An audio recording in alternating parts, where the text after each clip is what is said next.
నారదా, ఈ లోకంలో నా దృష్టి పడిన వాడెవడైనా నా నుంచి తప్పించుకోలేడు.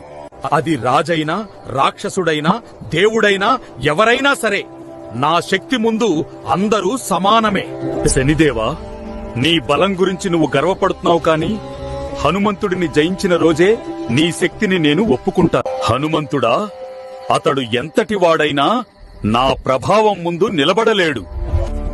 కిష్కింధలో తపస్సు చేస్తున్న హనుమంతుడి దగ్గరకు శనిదేవుడు వచ్చాడు. వానర వీరా, నాతో పోరాడి గెలువు. అప్పుడే నీ బలం నాకు తెలుసుతుంది.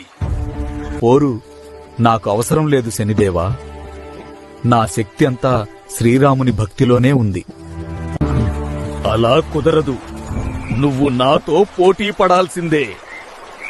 అయితే విను, నా తోక నుండి తప్పించుకోగలిగితే నీ శక్తిని నేను అంగీకరిస్తాను అని హనుమంతుడు తన తోకతో శనిదేవుణ్ణి చుట్టేసి బంధించాడు.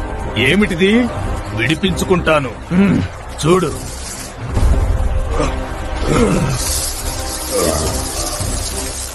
ఆపు హనుమంత, నాకు ఊపిరాడడం లేదు. ఇదే గర్వానికి ఫలితం శనిదేవా. బలమున్నవాడికి వినయం ఉండాలి.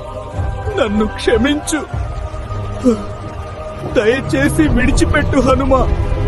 హనుమంతుడు శనిదేవుడిని క్షమించి విడిచిపెట్టాడు. గాయాలతో ఉన్న శనిదేవుడికి హనుమంతుడు దయతో నువ్వుల నూనె రాశాడు. బలమున్నవాడికి దయ కూడా ఉండాలి. నీ దయను ఎప్పటికీ మర్చిపోలేను.